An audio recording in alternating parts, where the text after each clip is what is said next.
What a weekend we had, right? Yeah, I'm talking about the Sam Altman's news in the world of AI. Those who are living under a rock. Sam Altman's sudden sacking as CEO and board member of OpenAI last Friday caught everyone's attention and also surprise. Very, very sad. But it also gives us an opportunity over here to discuss on what is exactly happening and the reason behind these new crazy developments in the world of AI. Hi everyone, it's Akansha Srivastava and the founder and editor of Tech Funding News. And it is now London's groundbreaking tech media outlet founded by a brown female ever. We share inspiring stories about diverse startups, scale-ups, unicorns, and the compelling tales of global tech scene, with a focus on the UK, US, and Europe.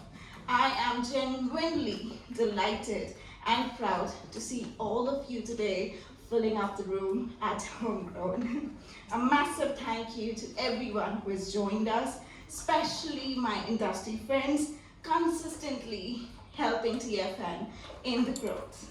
And today it is the second ever talk of the Tech Talk with TFN events. And I want to give a massive shout out to our incredible sponsors who have made this event possible tonight. Evolwe, a deep tech AI startup exploring conscious AI. Please give a round of applause for Evolwe, guys.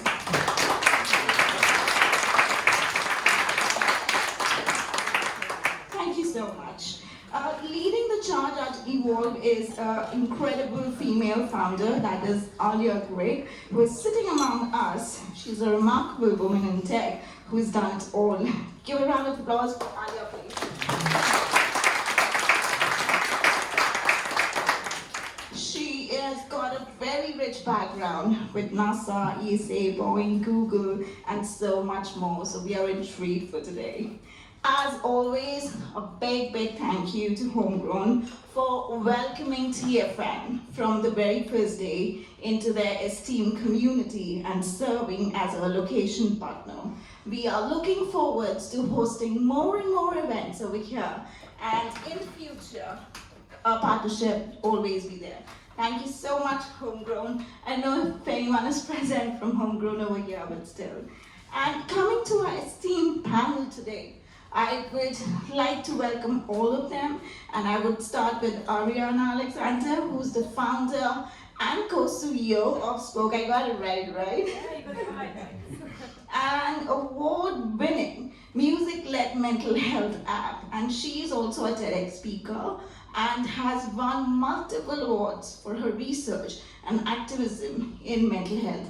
Please, a round of applause for Ariana, please.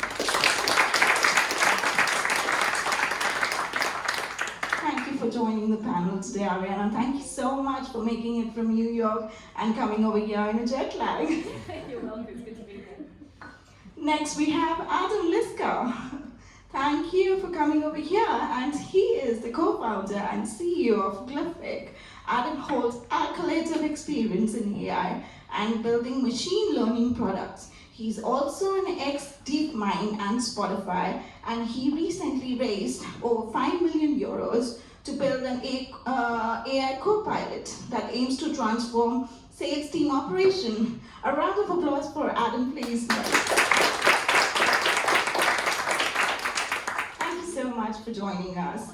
Next we have Paul Miller. Paul is a well-known VC backing tech for good startups and also co-founder of Bethnal Green Ventures, BGV. Over the past decade, he has supported many of the most successful portfolio companies, and in 2020 he was awarded OBE for services to startup investing. Wow, such an honor, Paul. Thank you for joining us.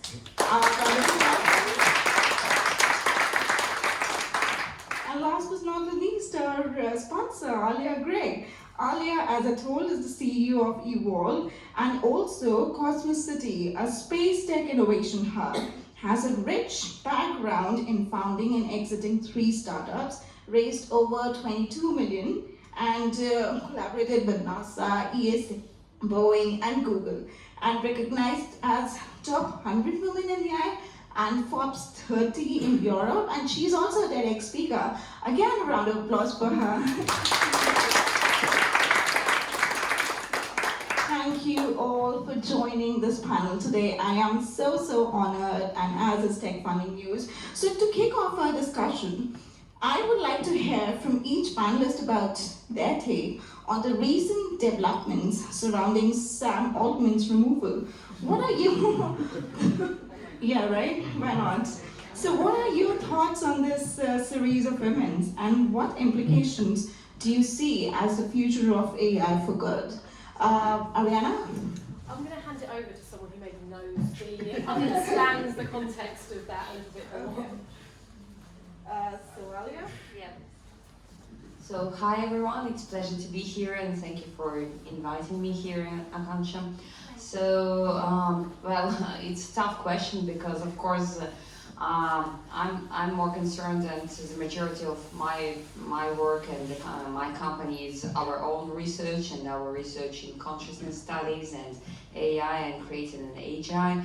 But I do believe that what's going on in the news during the last 3 days, it's all about like huge political game around AI and who is gonna win the technology and power the technology.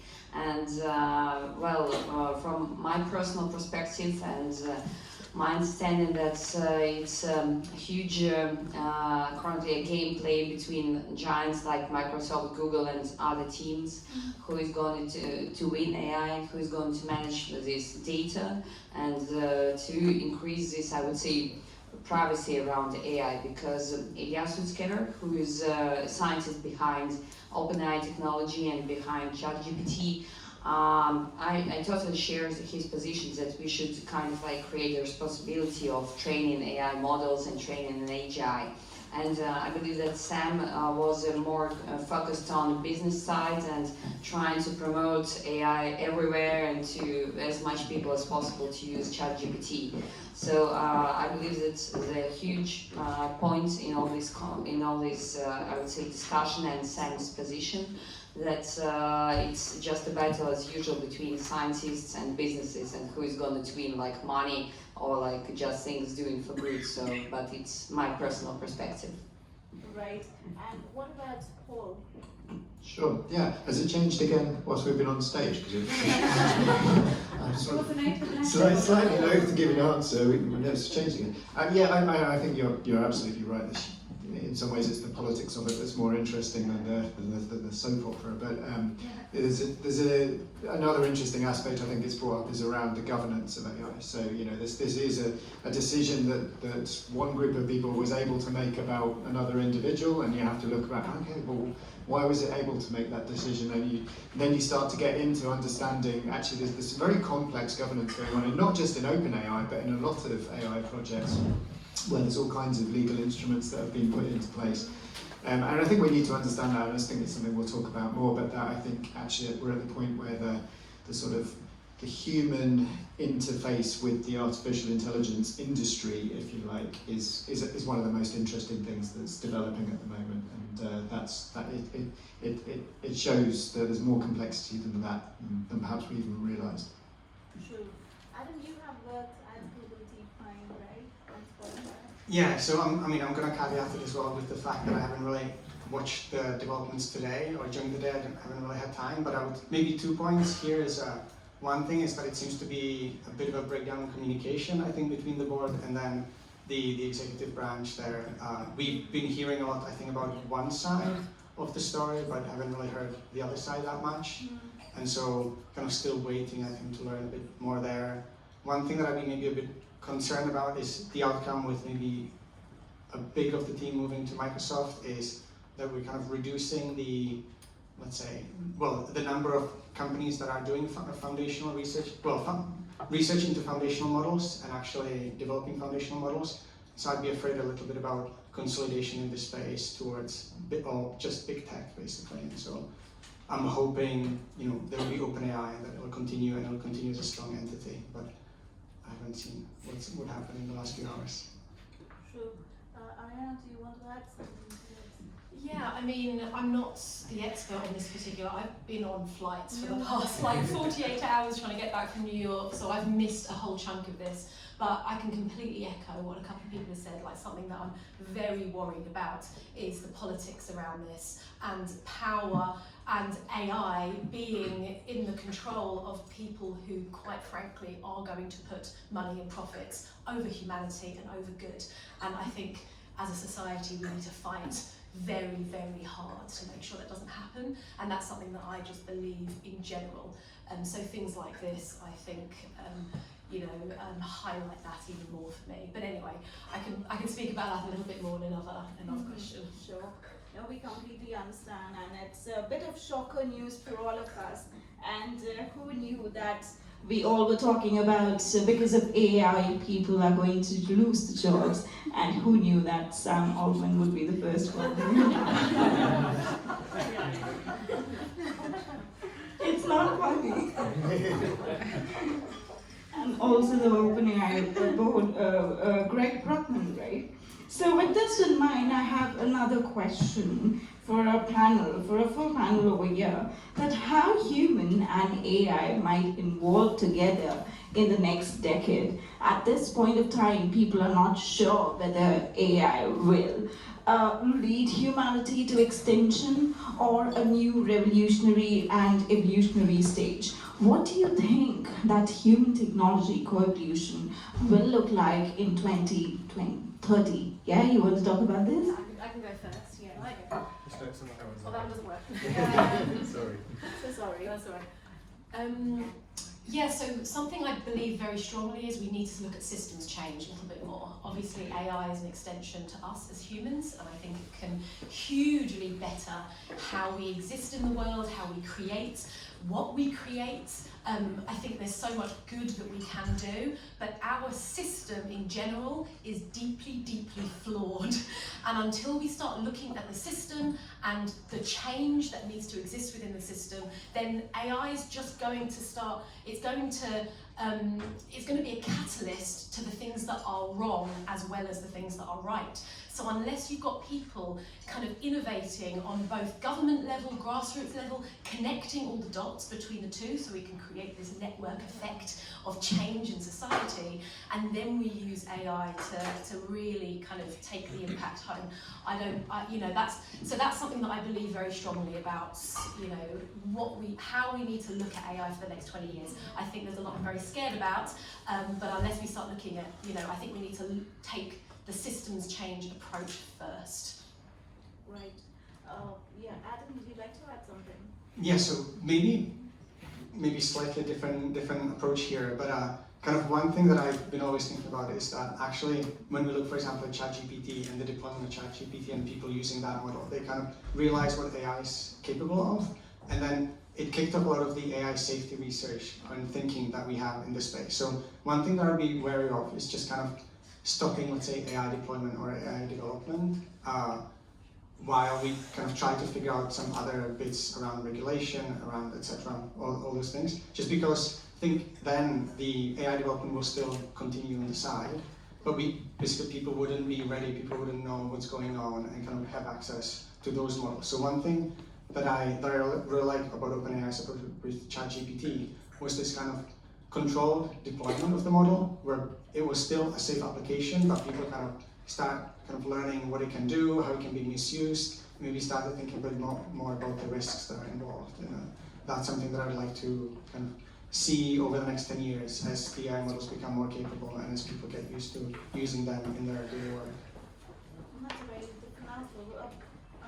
Paul, do you want to add something on it? Sure. Yeah, I'm not a big sort of AI doomster in terms of the sort of catastrophe theory. I think we're still very much in the position where humans are in the loop, if you like, in the sort of military language of it. And I think any regulation will be more to do with keeping humans in the loop than it is to stopping development, to be honest. I don't think there's that many people still talking about moratoriums and so on. They're more talking about, okay, well, when we deploy AI, in what context and what problem is it solving? And that, I think, is a good direction. And for your 2030 question, what I'd love to see is AI and machine learning being used to solve specific problems.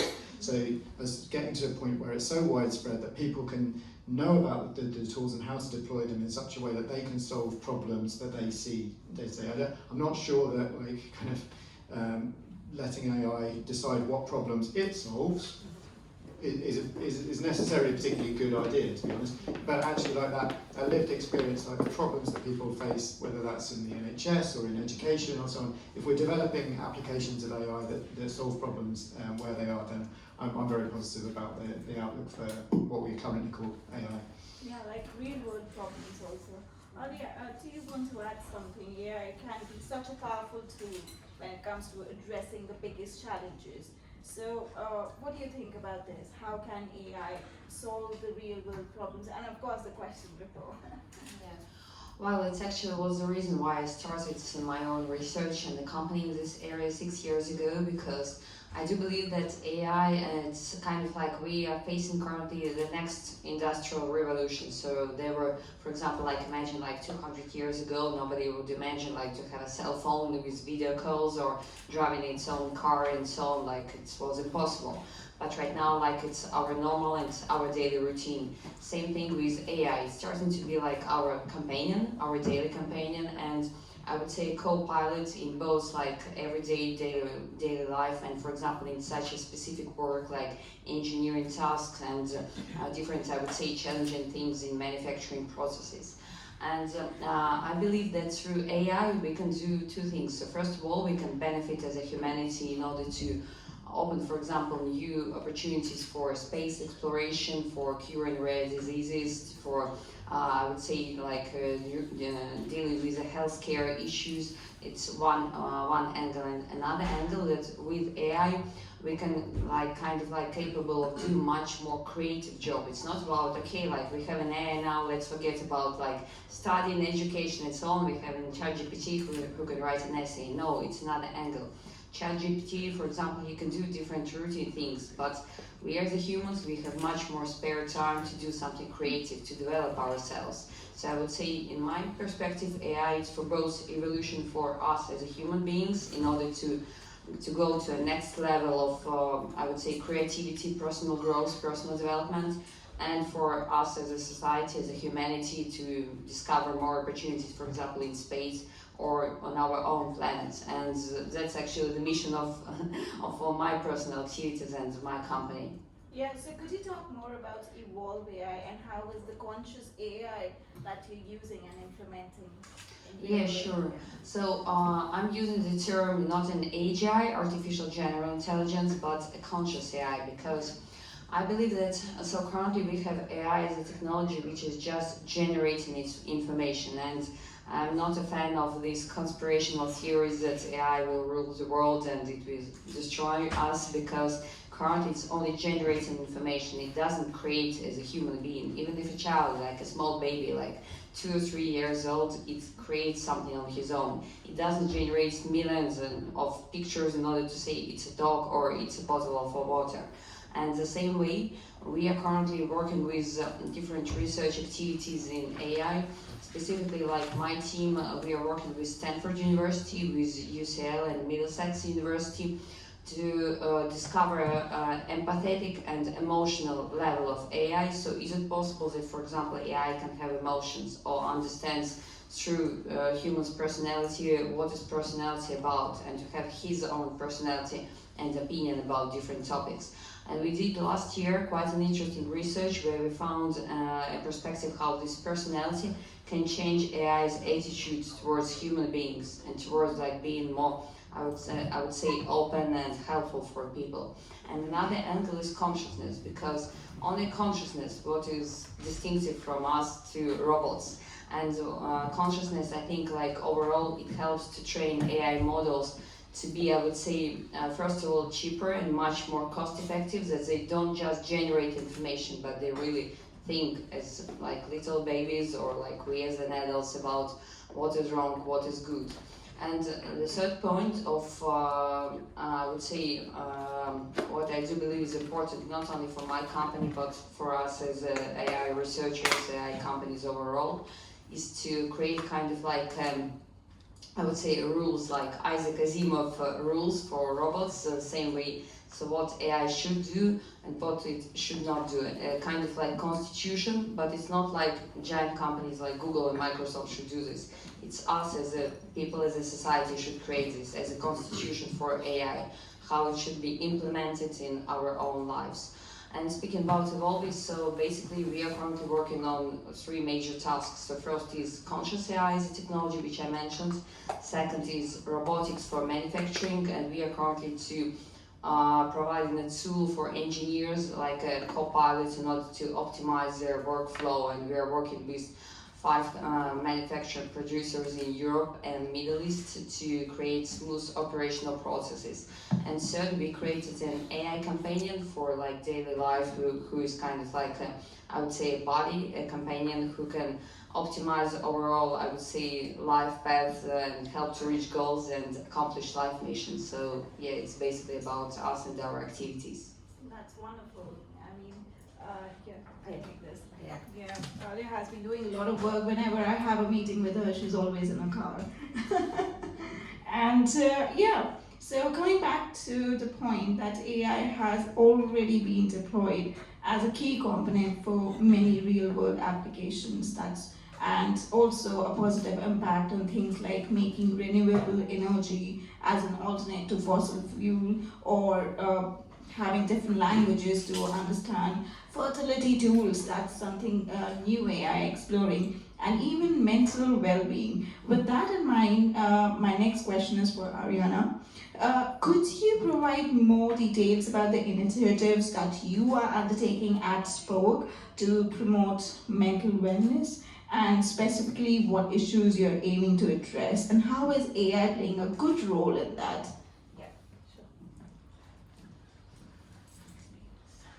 Cool, so for those that don't know me, I'm the founder of Spoke. So we're an app that essentially makes looking after your mind as easy as listening to your favourite music. We work with a team of psychologists on the ground and some of the world's best musicians, and we bake proven mental health tools, proven science, into music and lyricism by incredible artists. All of it is delivered through some proprietary tech that we've built that uses machine learning to essentially make sure your audio experience is really, really personalised. So people come to us for sleep, for heartbreak, for money anxiety, all these things that are really relevant to today's generation.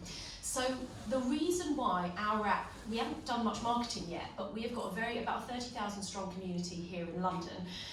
As an app, we are the sound of London. We work with London voices, we work with London-based producers. You know, the sound feels very London. Like if you like the culture and the sound here, you're gonna probably love what we're doing. We're currently building a family of artists and voices in a couple of other regions as well, namely South Africa and in Cape Town and in New York. So what we do, that personal, and there's so much kind of research that goes into this, you know, the music that you like has these deep connections to your identity, to your culture. Feeling that resonance can be incredibly therapeutic. You tend to find a therapist that you resonate with, they understand you, they might have the same background, etc. So all of that is really important. You kind of mirror that in, you know, the music or the people that you want to form that connection with. So we don't believe in, I'm going to be honest, we don't believe in AI-generated music. There are plenty of companies that are doing that, and I think there is a purpose for that, separate to mental well-being. What we believe in is the power of creating that musical resonance with you as the listener and sharing, this is why we're called Spoke, sharing tools and wisdom and stories that can help you. So part of the reason this actually started, I worked in the wellness world for many years, noticed that the world of wellness, you'd see the same type of person again and again and again. It's typically an older female, very middle class audience. My younger brother really sadly lost his best friend to suicide, and within a year, 2 friends lost brothers to suicide as well. So I spent the last 5 years of my life doing lots of deep research into youth mental health, into male mental health, and so much research has come out of that. I got a scholarship at Cambridge to do a master's in this field, and that's where I kind of did various research papers, did a TEDx talk, etc. And really, someone finding that the voices of artists are hugely underused catalysts for good mental health. and I won't go into the issues around the music industry because that's a separate thing, but there is a lot of issues there. The way we use AI is not to create the sound. We work authentically with the artists. We use AI to extrapolate an artist's voice to mean that the messages are very deeply personalised to you. So what you might put in your journals, it will be able to reflect and spot patterns. It can refer to you by name. The level of personalisation, you know, you could never do that by sitting and recording that voice. So it's essentially taking that personal connection, but then making the personalisation much deeper for more people, especially all these people who are not going to start therapy. They don't have a mental health practice. They don't, you know, use tools to metabolize emotion, prevent crises, etc. So that's at the moment how we use it. Right. Can you pass me the mic, please? Thank you. Yeah, I mean, I've already spoke, and I know how much interesting work you're doing at that level.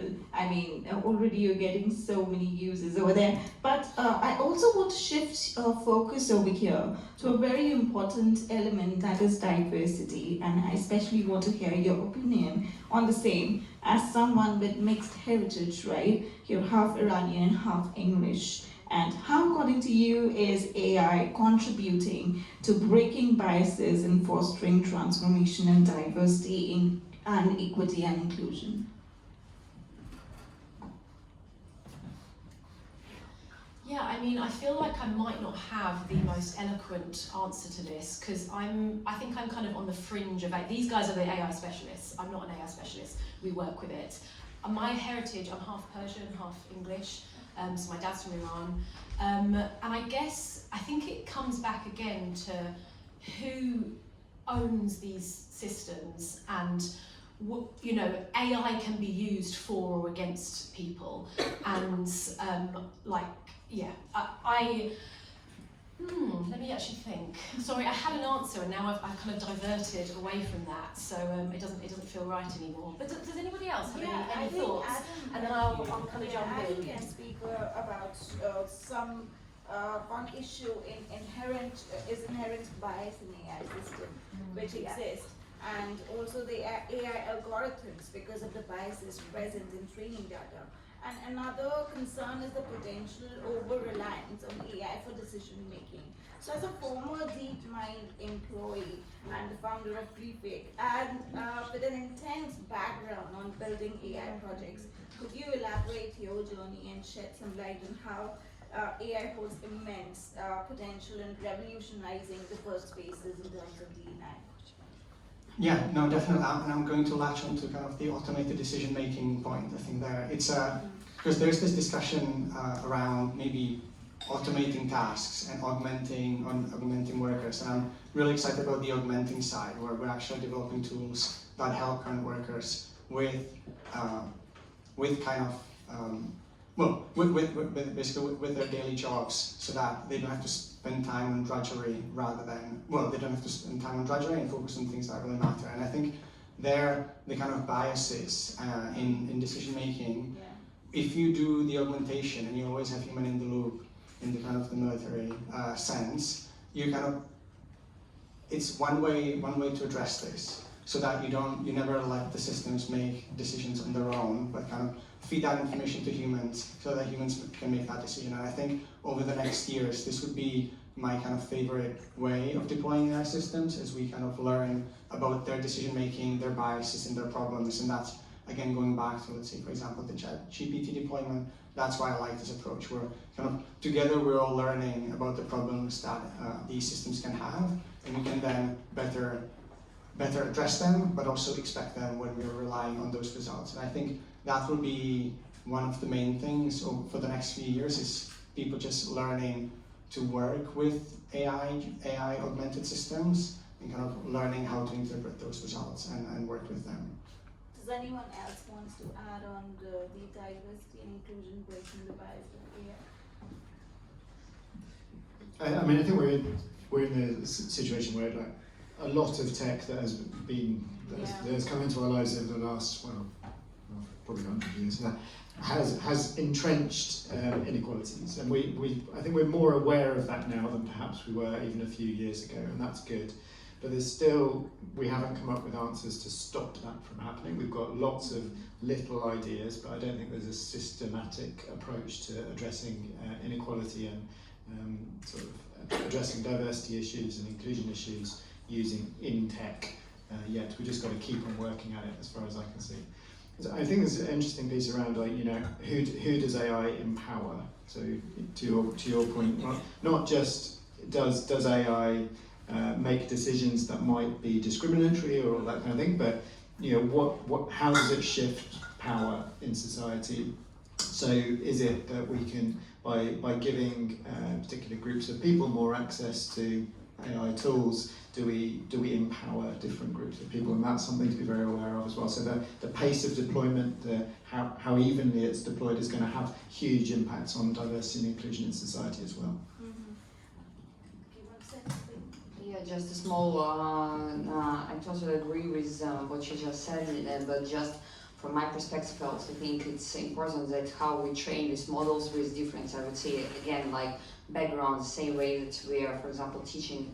I'm a mom of 3, and I know how to you educate your kids and what you bring to them, which information, how diversified it is, that you provide different concepts, different vision, different ideas that you can share with them. Okay, there is different view, for example, on existence of the universe, or what is a human being, or what is a God, what is a religion. There are different religions, and the same way we should train AI to show as much concepts as possible and to make AI to choose, and to train it better and to show what is good and what is not. And the same as like our social activities, and we are, as a society, our, I would say, internal rules. Can I ask you a question, actually? Just, I'm really interested in your research around consciousness and conscious AI, and you just mentioned there training AI to know what is good and what is not good. So I would love to know from your research in kind of consciousness, how can we train morality? How can we train that kind of decision making? Because we're seeing full well that there are things happening where some people, morality is not right in the system right now. But I would love to know how you see that kind of training happen.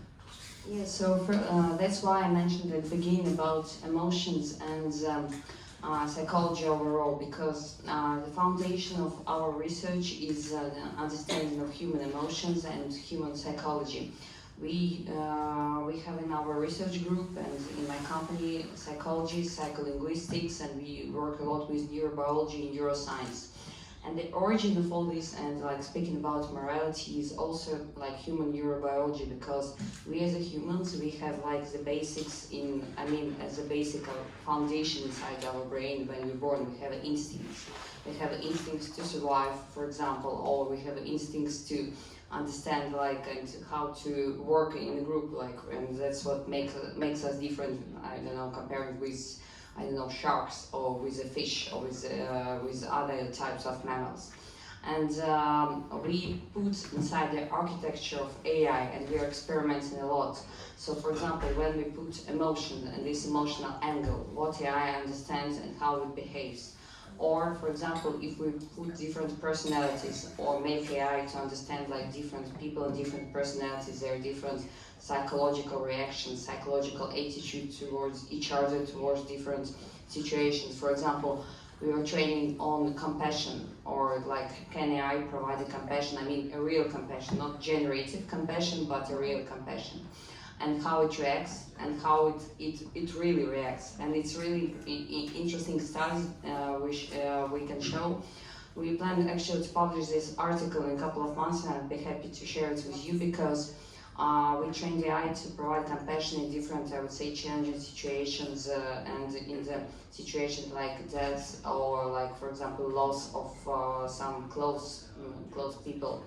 And the third angle, it's also about self-awareness, because it's also important when we talk about consciousness, and I don't want to overload everybody with philosophy of consciousness and conscious studies, but how do we see each other, see ourselves? So for example, each of us, we have our external view, so we can see it, but at the same time we can think about, okay, how do I feel right now, what I can see, what I can smell, what is my emotions, how I react to, for example, this auditorium.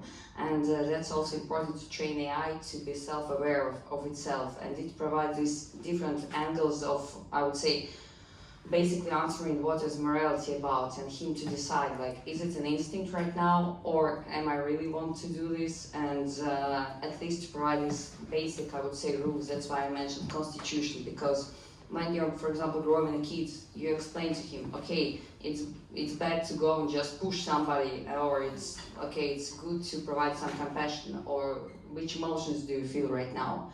And I think that we should train basically AI overall as our one child.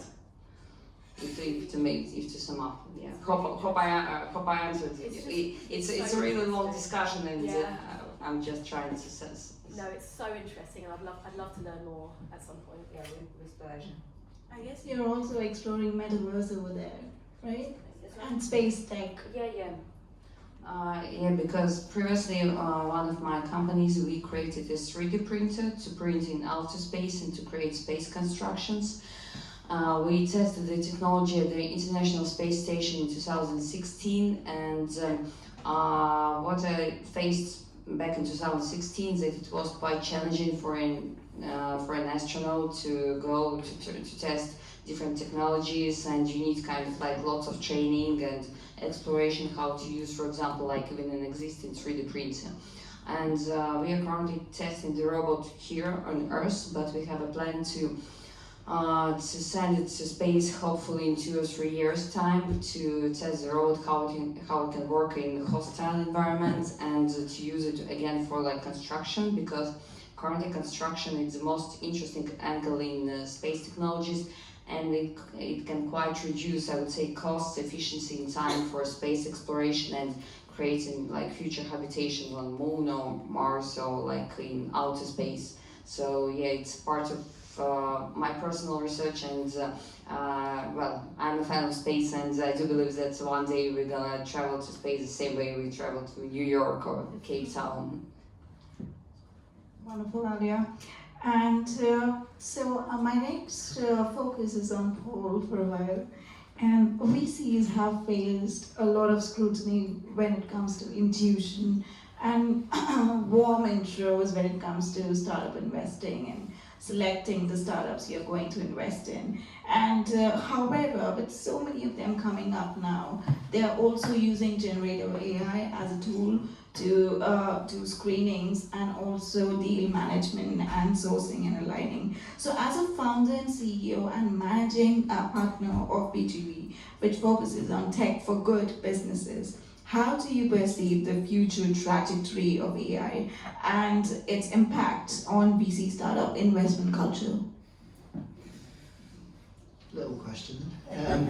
So at BGV we've always had this kind of no warm intro needed approach. So we actually have a slightly different way of investing than most VCs. We just have an open application process twice a year. So twice a year we actually open them today. You can apply online, and we shortlist those applications using our community of founders and mentors, and then we interview the top 40 or so, and then we invest in the top 10.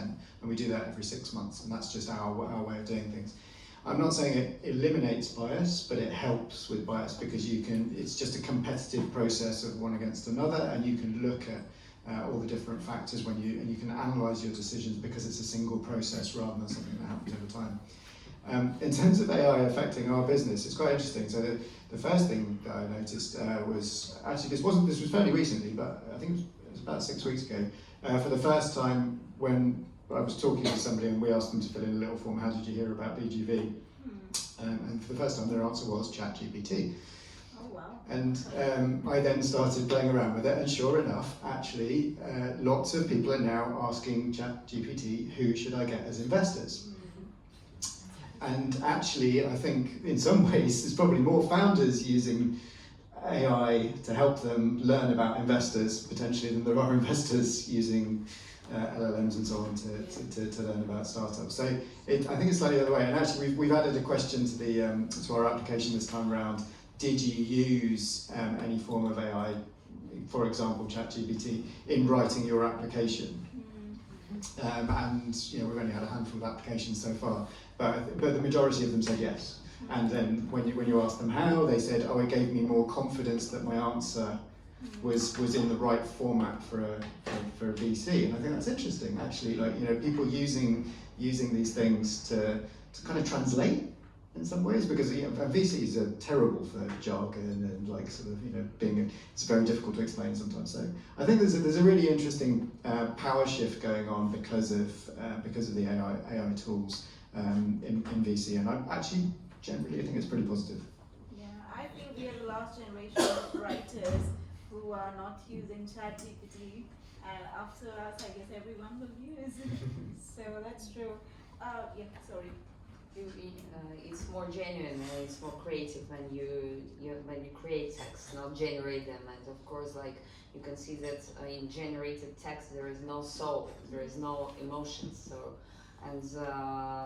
That I would say ChatGPT can provide you kind of like a help to compile some materials, but it's your then creativity and it's your, I would say, style when you put soul into this text. I know. Yeah, well, I was just going to jump in. Yeah. Maybe with one quick point to Paul's point. So I liked your empowerment point before, and then kind of who these systems will actually help. And I think your example gives that, because we could have all these assistants, but if they could help either the top performers, and then kind of we get into a really, I guess, bad situation, or they can help everyone across the board, maybe kind of the middle of pack people as well.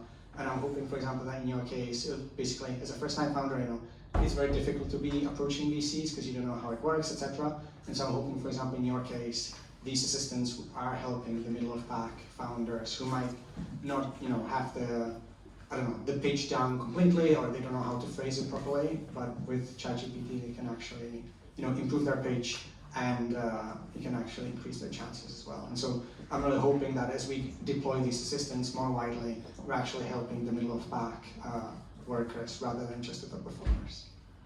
That's true. Right. So we are in our last session and of this panel, and as the potential risk of AI poses to the society and AI to replace human jobs, and also it is being used sadly in the Israel and Hamas war to push disinformation. These are real risks right now. And so my final question to my esteemed panel is that how can we use AI more responsibly and ethically? Well, so first of all, we should, as I mentioned, I believe that currently the situation is kind of like play between large companies and they trying to put society on a separate angle and just dropping some hints of information to the society. Okay, we have a new product you should use, we have another new product you should use, and so on. So first of all, I believe that it's our, I would say, mission as a society to act all together to provide this constitution for training AI. And it's, I would say, a responsibility for each of us, so how we're going to train it, what we're going to put inside of it, which guidelines, which answers about what is morality about we should put inside, and it's our responsibility, so what we're going to put inside this technology. And I think that it's important to bring this through kind of not a business perspective, but a real I would say real social activities and social perspectives. This is the first angle. Second angle, I would say it's about how we make this technology. So, for example, in my company, our all research and all of what we are doing in terms of activities of our foundational models, they are open source. So it's not belong to us. It's from us. We are doing this as a, I would say, as a gift to humanity, to a society overall, because the idea of AI overall, it's how it can benefit each of us, not doing only business activities and earn money. And the third thing, it's about I would say how it brings the training of AI to young generation. So we need to explain them that AI is not about cheating during the exams and like saving your time, but it's all about how you can develop with AI, and it's all about like I would say education and how you use it. It's the same way as about pharmaceuticals. It can be a cure or it can be a poison. So the same way we should educate young generation about AI and how it can be applied to daily routines and daily life. So that's what I believe. Yeah. Paul, would you like to add something? Yeah, I mean, I think it's a really interesting time, and I'm super excited about the next 10 years of kind of tech. But it's up to all of us to get involved in the political and the social discussions around how we use technology. It's up to all of us to, with how we use our own money. I mean, if you invest in startups, you invest in companies like, what startups are you investing in, and are you choosing things where you believe that they're going to put AI to use to solve a real problem and to have a positive benefit on society. So we all have choices to make in this, but it is a really exciting time, and I think that there'll be lots of power relationships that will have changed in 10 years' time because of AI, on a small scale and on a big scale, and we've all got an opportunity to help shape those, and hopefully we can do it for the better. Sure. Yeah, not much to add, to be honest. I can echo what you guys said. I guess one thing is the education in general. I think really important. People getting used to AI in general, and also the knowledge being spread across as wide as possible. Now, for example, I didn't like much of OpenAI moving to Microsoft because maybe they're creating a few power centers, and so I would like, I like the open source approach, and then also kind of spreading that knowledge and spreading that power across many different entities as well. Yeah, I think the most important thing is democracy with AI. I think that without having a truly democratic approach to how the future of AI looks, we're going to hit problems. I mean, we've seen perfectly clearly how in the West our moral compass is completely tainted because we are steering towards money and profits against humanity. And I think it's very, very important that we work hard to use this as a tool for true democracy and move it away from extreme capitalism, basically.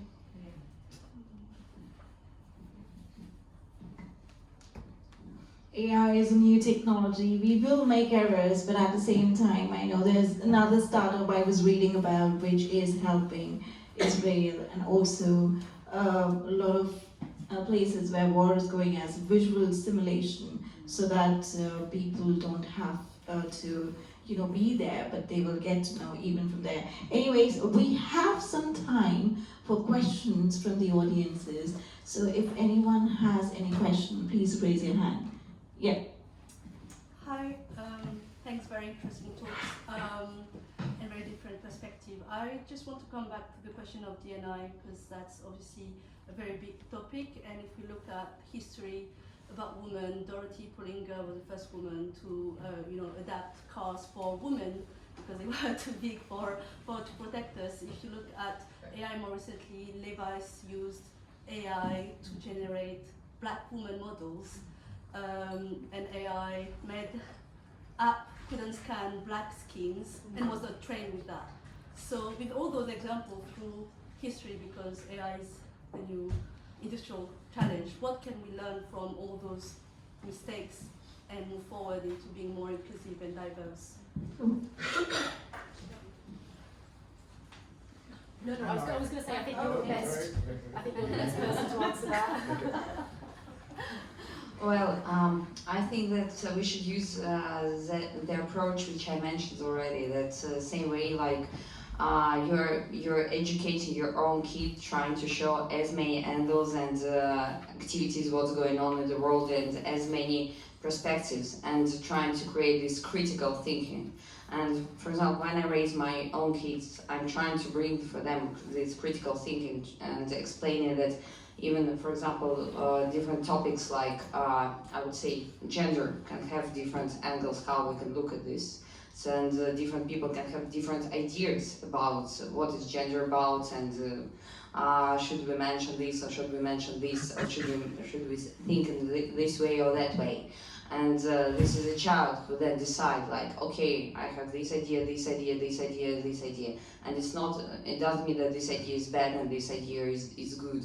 It's just his own decision, what he's going to decide next. So I do believe that it's just as much information as possible you provide, and different just angles and perspectives. And what is important, the consequences of each decision, because we should not only train and say, okay, this is different religions, but also consequences and the background of how this religion, for example, came, and the consequences of, I would say, too much critical approach, of being like too focused on different religious points, or to, I would say, a more democratic approach. So I do believe that it's explaining of critical thinking and consequences.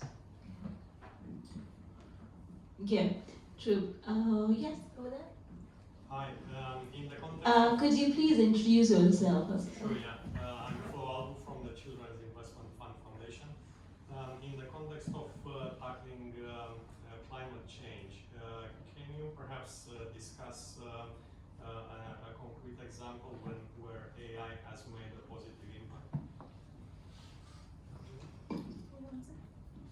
impact? So one example is that we've invested in a company called Piccolo, and essentially when they came to us, this is nearly 10 years ago now. The big problem was that the grid just wasn't ready for renewables. It just was set up for large centralized power stations that couldn't essentially cope with small renewables that were on and off, intermittency and all those kinds of things.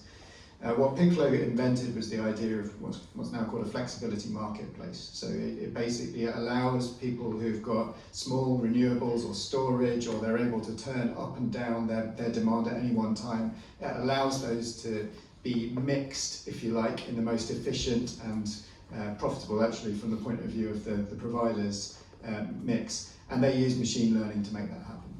So it's a very simple, kind of application of it that none of us ever need to know about, almost, because it's very much behind the scenes. But ultimately, without machine learning, our electricity system wouldn't be able to move over to a fully renewable system. So that's just one example of behind the scenes how machine learning and AI is helping us all to live in a lower carbon world. You want to ask last questions, please? Yeah. Last question. Yeah, sure, thank you. I'm Tina, I work with Hemavires. We're a consultancy in self-development and leadership, and one of the areas we focus on is heartbreak and leadership. And I guess the question, I'm really heartened by what everyone's saying today, like the conscious inputs you could put into AI, and Paul, how you mentioned that it's actually helping everyone have a chance to put forward a certain level of quality. I guess in all our conversations about training AI, I'm thinking about how we train people, because suddenly if AI is bringing out this quality of information and expression, it's like we feel we should be learning to discern what's genuinely coming from a place of real feeling, and we should all be emphasizing the importance of intuition alongside the advancements in AI. We need to be focusing the conversations in the advancements of what it means to be human, and the full range of potential we have to even understand what someone else is feeling on the other side of the world, and all of these qualities that ancient wisdom traditions knew and we've kind of lost sight of as we focus on tech advancements. So while I'm really heartened by what everyone's saying about the positive inputs we can put into AI, I'm concerned about the lack of emphasis that we're putting on developing our human awareness and what that means, because that's really been neglected, especially the heart, which is an area that we talk about a lot. Whilst neuroscience is fantastic, we're missing out on heart intelligence and all the vibrations and all of the things that come from that. So I'd love to hear any thoughts on that. I'll give a couple of thoughts. So I really appreciate what you're saying, because this is actually really close to my heart, working in mental health. And it's true that, there's a phrase that I've been using a lot lately, which is, don't fight for what you believe in, criticize your beliefs, and then fight for what's right. Because when we talk about intuition even, usually our intuition is actually based on things that we were told in childhood. And sometimes things that we were told in childhood are completely wrong. We learn that a certain person or culture or people are the enemy to us. And so, yes, I think that and that's why I mentioned earlier, it's actually about the system we're in and the people that are training the AI. Because right now, AI is being used in the military, and it's being used to target people that is seen as a threat. Well, guess what? If, a certain country is going to see a certain type of person as a threat, then you've got AI scanning for people that fit that archetype.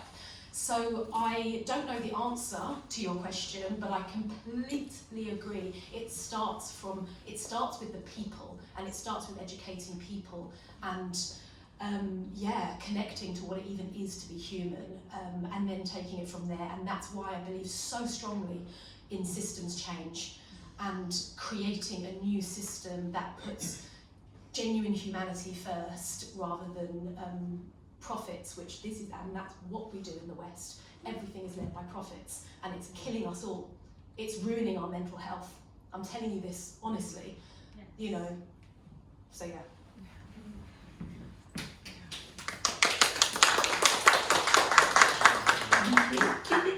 Oh my god. I got into some thought as well, and I just think that AI is fast and it is time saving, but it isn't magic. So at this point, industry leaders, we need to actually decide how much of their processes should be there to automate and understand the limitation of technology and weigh the pros and cons of each use of AI or risk the consequences.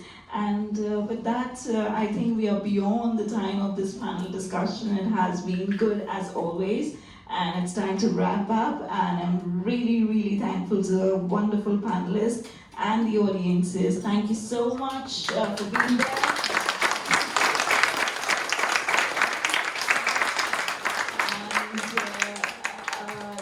And enjoy the rest of the evening over here. Thank you so much. Thank you.